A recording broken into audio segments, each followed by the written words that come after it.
Pemirsa, Anda masih menyaksikan Pacific News Siang. Kali ini kami hadir kembali dalam segmen perbincangan menghadirkan narasumber Pak Jerry Sambuaga. Selamat siang Pak Jerry. Anda hadir di sini dalam kapasitas sebagai akademisi begitu ya. Baik, kita akan membahas mengenai refleksi 15 tahun reformasi. Kita hitung saja mulai dari tanggal 21 Mei 1998 sampai 21 Mei 2013 ini sudah 15 tahun reformasi so-called berjalan begitu ya. Baik, kenapa mengambil topik ini Pak Jerry untuk diperbincangkan siang hari ini?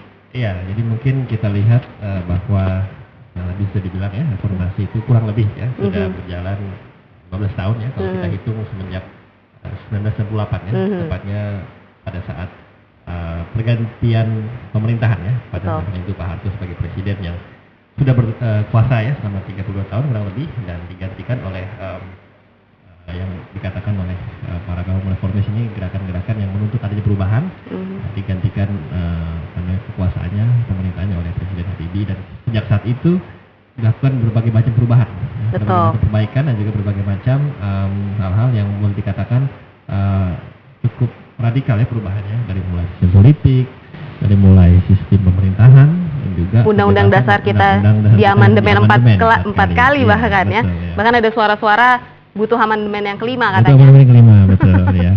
Saya rasa itu memang menjadi perhatian kita semua dan juga menjadi fenomena yang boleh dikatakan harus menjadikan pelajaran dan refleksi karena banyak yang bilang bahwa ini sudah 15 tahun sistem sudah berganti ya menjadi demokrasi, tapi kok ternyata keadaannya masih begini-begini saja gitu. Bahkan ada yang bilang lebih bagus kembali pada zaman Presiden Soeharto ya, di mana pada saat itu masyarakat melihat ekonomi relatif stabil, keamanan juga baik dan sebagainya. Nah mungkin itu yang patut kita dalamin, kita juga pahami apa sih sebetulnya reformasi yang selama 15 tahun ini sudah berjalan, apakah sudah maksimal, sudah belum, atau memang perlu ditingkatkan.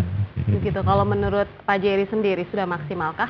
Kalau saya melihat bahwa reformasi ini yang menuntut gerakan perubahan ini sudah on the right track, sudah berjalan dalam tatanan yang cukup tepat ya, tetapi belum maksimal dan belum selesai. Karena yang kita lihat selama kurang lebih 15 tahun ini, reformasi itu banyak dipusatkan kepada perubahan sistem politik, artinya liberalisasi politik ya dari mulai perubahan sistem politik, sistem pemerintahan, ya, kebebasan pers sipil, juga ya, pers, dan juga kebebasan berserikat, berkumpul dan sebagainya. Kita lihat aja dari mulai partai politik sudah banyak ya yang menjadi peserta pemilu pada saat itu, di mana pada saat Orde Baru mungkin hanya 2 partai politik dan 1 Golkar pada saat itu ya, tapi pada tahun 99 ada 48 partai politik peserta pemilu. Begitu gampang, begitu mudah mendirikan partai politik, berserikat, berkumpul, dan juga begitu bebas kita mengutarakan ekspresi kita, di mana pada zaman sebelumnya tidak mungkin dilakukan, seperti berdemonstrasi, mengkritik pemerintah, mengkritik presiden, apapun kita bisa. Lalu otonomi daerah kita lihat ya. Zaman Orde Baru yang boleh dibilang sangat sentralistis, tetapi setelah reformasi itu mulai ya, itu desentralisasi begitu kuat ya. Bahkan ada pemilihan langsung wali kota, bupati, sampai juga dengan presiden yang tahun 2004. Artinya memang ini mengedepankan unsur-unsur kebebasan untuk setiap masyarakat sipil ya. Jadi Anda juga tadi bilang on the right track, tidak lupa juga pertumbuhan ekonomi cukup signifikan begitu ya. Ya, bisa dibilang begitu. Tapi memang banyak juga yang komplain. Tapi ada kemunduran di beberapa bidang lainnya nih Pak Jerry. Kalau saya melihat mungkin ini sebagai satu hal yang belum dilaksanakan ya. Artinya memang yang namanya demokrasi ya, yang memang dituntut dari gerakan reformasi ini tidak hanya sekedar liberalisasi politik, tetapi juga harus ada hal-hal lain. Karena demokrasi itu tidak hanya soal politik, tetapi juga soal ekonomi, soal law enforcement ya, artinya soal penegakan hukum. Nah itu dia. Nah, itu dia, dan juga yang juga tidak kalah pentingnya soal perlindungan terhadap minoritas ya. Selama ini kita saksikan di berbagai wilayah di Indonesia, daerah Indonesia ini tidak mendapatkan perhatian cukup. Nah, itu yang terutama di grassroots level ya. Kalau misalnya kita bilang soal yang di pusat, mungkin tidak ada masalah. Dalam hal pelaksanaan pendidikan, mungkin penegakan hukum, bisa dibilang oke lah, cukup bagus begitu. Tapi kalau memang sampai di kalangan akar rumput ini yang menjadi masalah nih Pak Jerry, terutama di daerah-daerah. Apalagi mereka yang sangat jauh ya, itu wilayahnya dan juga mungkin tidak terperhatikan oleh pemerintah pusat atau pemerintah daerah, mereka juga menjadi korban. Dan itu juga bisa kita saksikan banyak sekali ya, dari mulai yang paling utama mungkin persamaan hukum dan juga penegakan hukum. Kita lihat semenjak reformasi ini sejak demokrasi sudah diperkenalkan pada tahun 1998 sampai dengan sekarang, hukum itu tidak berjalan dengan maksimal. Artinya ya kita lihat di media, kita baca koran dan sebagainya, kita lihat banyak sekali para elit tersangkut kasus hukum, ya, korupsi merajalela di mana-mana dalam setiap level, dan kita lihat itu banyak sekali juga mereka-mereka yang tersangkut kasus hukum bisa juga mempermainkan hukum, ya. Istilahnya hukum sebagai panglima itu tidak bisa dikonkretkan dengan sepenuhnya, dengan komprehensif, ya. Nah itu padahal syarat dari demokrasi. Demokrasi tidak hanya kita bikin partai politik, kita tidak hanya bikin pemilihan presiden langsung atau wali kota, bupati, gubernur, tetapi juga harus memperhatikan penegakan hukum. Bagaimana hukum itu ditegakkan untuk seluruh masyarakat dan mereka kedudukannya sama dalam hukum, equality before the law. Itu yang sampai sekarang belum juga berhasil.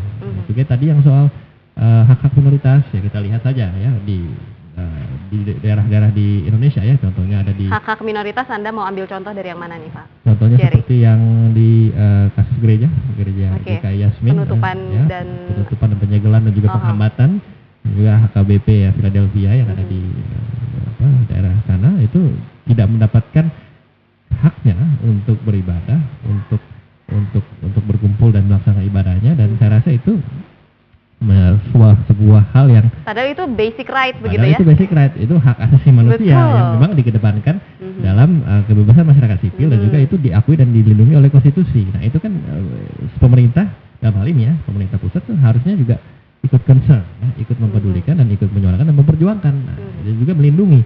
Ini yang sampai sekarang absen, negara absen dalam hal seperti itu. Padahal itu prinsip, ya, esensi. Kalau menurut Anda kenapa terkesan dibiarkan? Itu menurut Anda kenapa? Saya rasa kalau dalam soal tadi, ya, konteks yang kelompok minoritas, ya, kelompok yang ditekan dan juga diintimidasi, itu mungkin tidak ada political will dari pemerintah pusat dalam hal ini, tidak ada keberanian saya rasa, ya, karena apalagi dalam kasus-kasus itu sudah dibuktikan di pengadilan paling tinggi di Mahkamah Agung bahwa mempunyai kekuatan hukum tetap bahwa mereka itu boleh beribadah dan mereka boleh melaksanakan ibadahnya dan izinnya juga oke.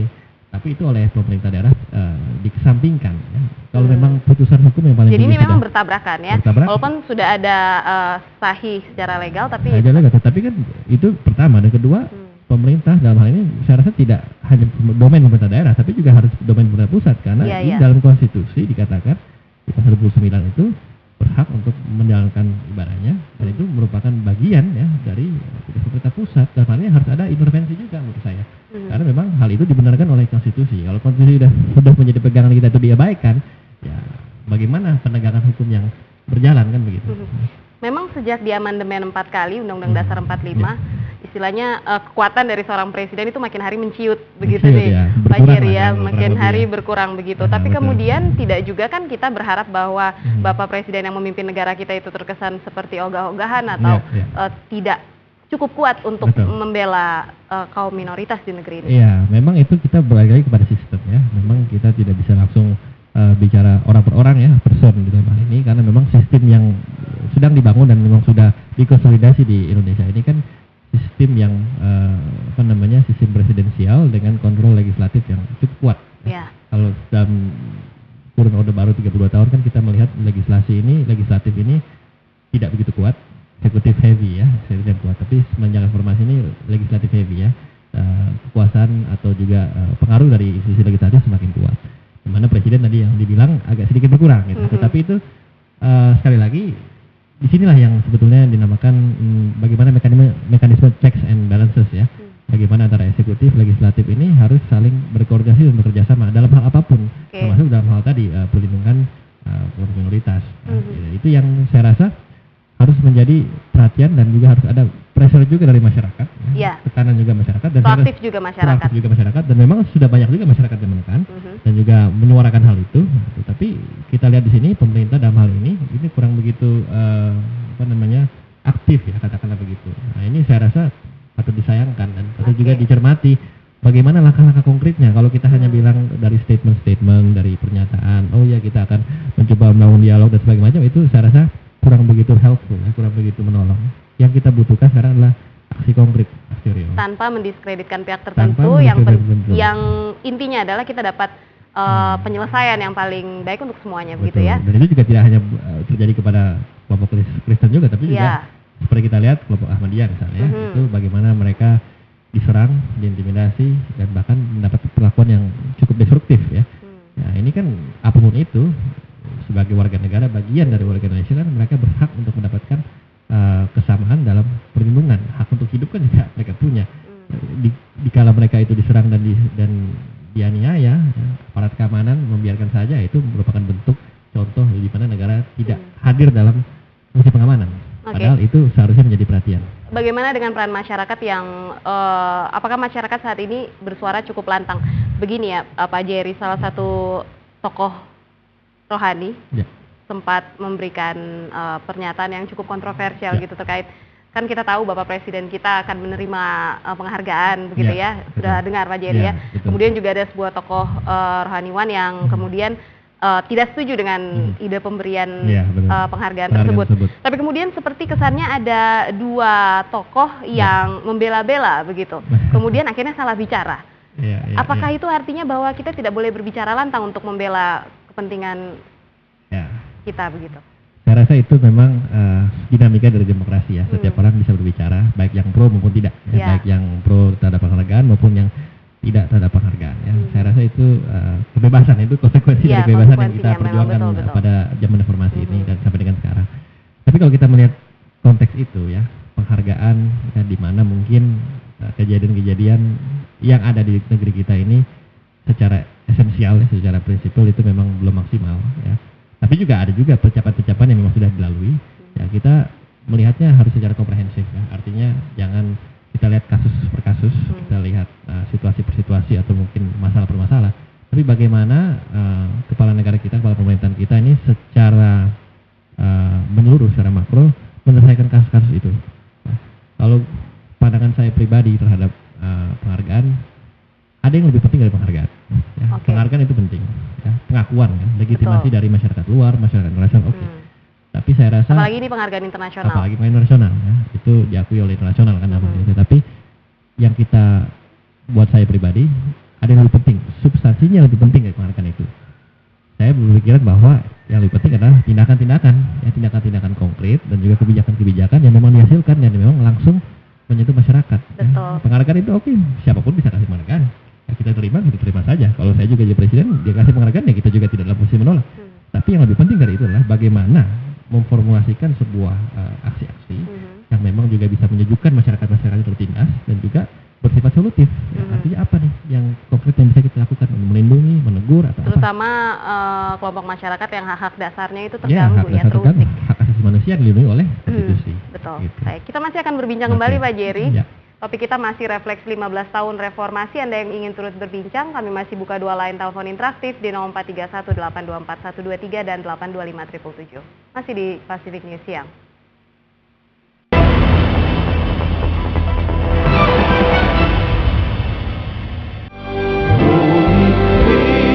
Rasakan lawatan kuasa Roh Kudus. Pertama kali di Indonesia Timur, Miracle Healing Crusade bersama Pastor Benny Hinn from USA.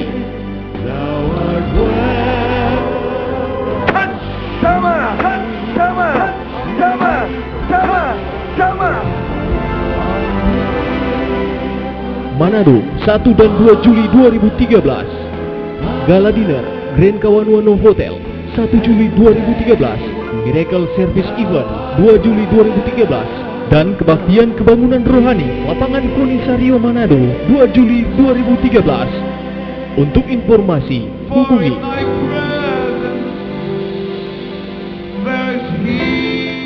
penyelenggara Pacific TV.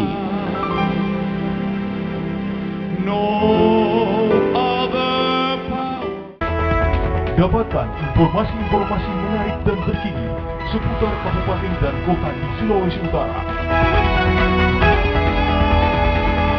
Dengan menyaksikan Pacific News pagi pukul 7.00 WITA, Pacific News siang pukul 12.30 WITA, Pacific News petang pukul 18.00 WITA, dan Pacific News malam pukul 23.00 WITA.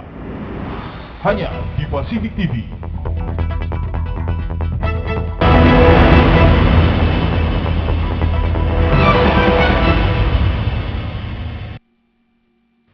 Pemirsa, Anda masih menyaksikan Pacific News Siang, masih bersama dengan Pak Jerry Sambuaga di sini. dan berbicara mengenai 15 tahun reformasi, refleksi 15 tahun reformasi. Selama kurang lebih di akhir bulan Mei ini, refleksi 15 tahun reformasi itu adalah topik yang diangkat di mana-mana. Begitu ya Pak Jerry ya. Tapi kemudian juga ada beberapa yang membawakan topik dalam dialog atau mungkin dalam diskusi terbuka dengan baik, tapi ada juga yang akhirnya ended up jadi debat kusir begitu ya. Padahal itu yang tidak dibutuhkan, itu adalah hal terakhir yang dibutuhkan oleh masyarakat kita saat ini, debat kusir. Nah, kalau Anda melihatnya seperti apa Pak Jerry? Ya, saya melihat memang sekali lagi yang kepada mereka-mereka yang mungkin tidak setuju atau mungkin mengkritik dan juga mungkin tidak puas ya dengan pencapaian yang memang sudah dicapai selama 15 tahun ini, memang sekali lagi bahwa posisinya adalah demokrasi ini terus berjalan. Betul. Tapi tidak boleh stop. Dan kita harus tetap konsisten dengan demokrasi yang sedang kita bangun dan yang akan kita bangun. Karena yang terjadi, saya lihat beberapa fenomena di masyarakat, ada yang bilang bahwa ini demokrasi sudah 15 tahun kita jalani, tetapi kok begini-begini saja. Ya. Mindset juga harus berubah dong ya. Mindset juga harus berubah ya. Artinya kalau gitu kita balik lagi saja ke zaman di mana demokrasi itu belum Masa berjalan. kita harus mundur? Masa kita harus mundur, itu dia Mas.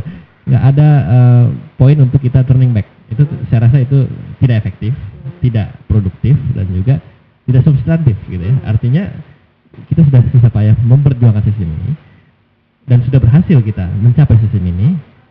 Tapi walaupun memang itu belum maksimal, ya jangan berarti kita harus mengganti lagi sistem itu, tapi kita harus perbaiki sistem yang ada dan kita harus konsisten. Itu yang paling penting, karena konsisten ya. Demokrasi yang kita kenal ini kan sebenarnya ada sebuah sistem yang baru ya, dikatakan begitu ya. Semenjak Orde Baru kita tidak mengenal sistem demokrasi.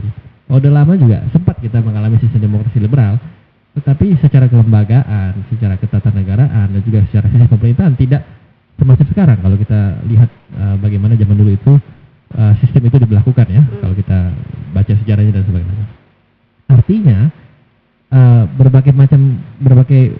berapa banyak kita ganti sistem itu tidak akan bisa efektif kalau kita ganti lagi. Artinya kita harus tetap jalan terus. Tetapi prinsip-prinsip apa yang harus kita perbaiki, ya kita fokus. Liberalisasi politik saya rasa sudah cukup dilakukan, sudah sangat masif dilakukan ya, mulai dari partai politik, pemilihan presiden, bupati, wali kota, gubernur dan sebagainya, itu saya rasa sudah bagus ya.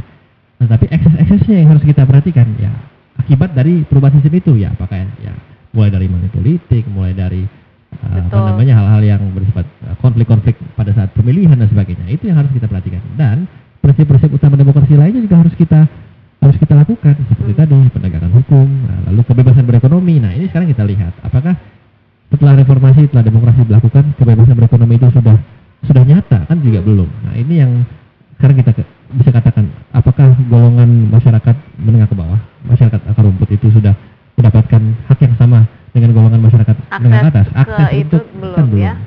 Mendapatkan kredit misalnya, akses untuk berusaha, untuk perizinan, hal-hal seperti itu yang. Tapi memang kita harus mengakui bahwa usaha pemerintah ada untuk. Saya rasa usaha pemerintah itu cukup keras ya. Bahwa itu memang belum berhasil dan belum maksimal. Saya rasa itu yang harus kita dorong dan harus kita bangun, dan masyarakat saya rasa harus proaktif, karena kan demokrasi itu esensinya adalah partisipasi masyarakat. Betul. Masyarakat sebuah sistem itu tidak akan bisa berjalan kalau masyarakatnya tidak proaktif, karena itulah sebenarnya bagian ya dari prinsip utama demokrasi. Oke. Tapi kemudian ada ekses negatif dari demokrasi bahwa berkurangnya rasa nasionalisme. Setuju tidak Pak Jerry? Kalau saya melihat ya ini sebetulnya konsekuensi ya dari liberalisasi politik, liberalisasi kepercayaan dan sebagainya. Artinya semenjak kita bebas ini dalam hal individu ya khususnya ya, yang tadi dibilang itu, begitu banyak pengaruh-pengaruh dari manapun, dari luar. Kesempatan terbuka lebar. Kesempatan sangat terbuka. Tapi saya melihat di sini intinya justru bagaimana kita menyikapi hal itu dengan perspektif yang lebih luas ya. Artinya jangan kita sikapi dengan lebih sempit, bahwa itu ada masukan-masukan, intervensi dan segala macam, kita anggap aja itu sebagai bagian dari kompetisi. Karena kan dalam masyarakat tatanan dunia global ini, globalisasi ini, setiap orang itu bisa berinteraksi, setiap kepercayaan, setiap aliran, setiap ideologi, setiap mindset dan segala itu kan bersatu padu untuk saling berpengaruhi. Yang kita bangun justru adalah bagaimana kita melihat itu, memilah-milah itu ya, dan juga tetap mempunyai pemikiran teguh terhadap apa yang kita percaya sebagai bagian dari rasa nasionalisme kita. Artinya jangan langsung kita tolak mentah-mentah, tapi jangan kita terima dengan segitu aja ya. Artinya kita disinilah penalaran dan juga bagaimana kita menyikapi hal itu dengan jiwa yang nasionalis, tapi juga harus kompetitif. Ya. Jangan juga kita tolak dengan gampang, tapi jangan kita terima dengan gampang. Artinya kita harus memilih. Dan itu bagian dari globalisasi yang tidak bisa terhindarkan, karena memang globalisasi itu kan dua faktor ya, kebebasan dan juga interdependence ya, saling bergantung satu sama lain ya. Itu bagian dari interaksi yang memang sudah borderless, stateless ya, tidak mengenal batas negara, tidak mengenal lagi perbatasan dan lain sebagainya. Kita juga harus membangun citra diri yang baik tentunya ya. Saya rasa begini ya. Bukan dianggap oh ini Indonesia ini unik, tapi dalam hal yang tidak positif, bukan juga saya rasa seperti ya, itu. saya rasa apa yang menjadi kearifan lokal kita, kearifan nasional kita, itu yang kita itu yang perlu diangkat yang ya. perlu diangkat. Kalau kita hanya cuman menjadi konsumen, ya saya rasa itu ya tidak bisa. Kita menjadi konsumen kemudian ada kasus impor juga, itu tidak itu lain lagi ceritanya ya. Nah Pak Jerry, singkat saja terakhir untuk menutup pembahasan kita mengenai refleksi 15 tahun reformasi ini, sepertinya banyak yang ingin dibicarakan begitu ya. Betul. Tapi secara singkat saja untuk terakhir. Ya, saya rasa memang memperingati dan juga melihat ya, refleksi 15 tahun ini yang paling penting utama lagi konsisten dengan demokrasi yang sudah kita bangun. Jadi sudah tidak mungkin kita jalan mundur lagi atau mungkin kita mengganti sistem. Bahwa memang ada ekses-ekses, masalah dan sebagainya, itu bagian yang harus kita sadari dan kita harus terima bahwa oke, ini memang belum maksimal, dan apapun itu kita harus perjuangkan supaya maksimal. Dan jangan lupa bahwa demokrasi itu kan learning process ya, proses yang kita juga harus belajar terus-menerus, dan itu tidak instan. Dan demokrasi itu bertahun-tahun, bahkan puluhan tahun, bahkan mungkin ratusan tahun, dan itu semakin lama semakin baik. Nah, tapi tentu kita tidak, kalau kita bisa lebih cepat ya lebih baik ya. Mengapa kita tidak maksimal dalam hal proses itu, dalam hal demokratisasi dan konsolidasi. Artinya jangan sampai ada suara-suara atau mindset bahwa oke, kita nggak berhasil, kita balik lagi. Berhasil itu ditempuh dengan jalan yang panjang. Justru harus menghimpun kekuatan begitu ya. Kekuatan dan konsolidasi supaya demokrasi yang kita bangun ini semakin efektif dan juga semakin berguna untuk semua masyarakat. Jangan sampai salah satu poin tuntutan reformasi yaitu otonomi daerah justru menjadi senjata bertimbal balik saat ini. Karena dengan adanya otonomi daerah justru bahasa Indonesia tidak bersatu begitu saat ini. Punya kepentingan masing-masing dan punya pemikiran masing-masing. Saya melihat hal itu memang ada yang mengatakan begitu juga, dan ekses-ekses juga. Tapi otonomi daerah saya melihat itu sebagai kekuatan ya. Artinya saya percaya bahwa Indonesia itu bisa kuat kalau daerah kuat. Ya. Kalau misalnya daerah tidak kuat, Indonesia tidak akan kuat. Indonesia itu tidak hanya bicara Jakarta, Indonesia itu bicara seluruh provinsi. Tapi kemudian kembali lagi kalau misalnya regulasi di satu daerah kemudian berbenturan dengan regulasi di pusat, nah itu dia jadi masalah Pak. Saya rasa itu fungsi pemerintah pusat. Artinya dia juga tidak bisa secara secara gamblang itu campur ya, tapi juga harus melihat, mungkin berdiri di tengah dan juga harus berkoordinasi dengan pemerintah daerah. Itu yang saya rasa memang sulit, tidak gampang ya, apalagi itu otonomi daerah kan baru. Tapi worth to try. Tapi ya, betul. Kita ada saling kita coba dan konsisten. Betul. Nah Pak Jerry, sayang sekali kita harus berbenturan dengan waktu. Harus menutup kebersamaan kita di dialog kali ini. Dan sebelum menutup Pacific News Siang, seperti biasanya kami selalu membagikan update informasi yang kami kutip dari media online www.manadonews.com. Melalui manadonews.com Anda tidak hanya mendapatkan berita online terkini, namun juga bisa menyaksikan tayangan live. Baik, Jokowinya ada di dalam negeri tapi mereka harus keluar negeri ya. Kemudian informasi berikutnya, Mandiri perkuat jaringan di Indonesia Timur. Dua berita tadi bisa Anda lihat selengkapnya, simply klik www.manadonews.com. Terima kasih Pak Jerry, sukses selalu. Dan saya Diana Kuntak mewakili segenap staf dan kru yang bertugas mengucapkan terima kasih atas perhatian Anda. Sampai jumpa, salam Pasifik.